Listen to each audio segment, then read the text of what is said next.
Pakistan's northern valleys, Gilgit, Bunair, and Swat, have witnessed devastating natural disasters in recent months.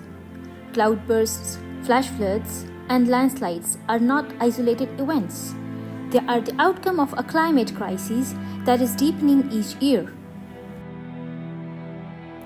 Climate change is intensifying rainfall patterns, but the impacts are worsened by unchecked deforestation, an unsustainable development model, rapid population growth, and weak governance. Each year, Pakistan loses around 3.5% of its forests, one of the highest deforestation rates in Asia. The result? Vulnerable populations bear the heaviest burden, losing lives, homes, and livelihoods. Entire communities are forced into environmental migration with little or no social support to rebuild their futures. According to the Global Climate Risk Index, Pakistan ranks as the fourth most vulnerable nation in Asia.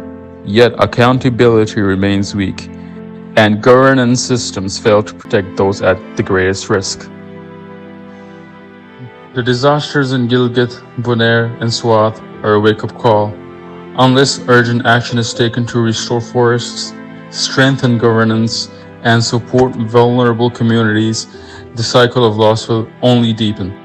The time to act for the people and for nature is now.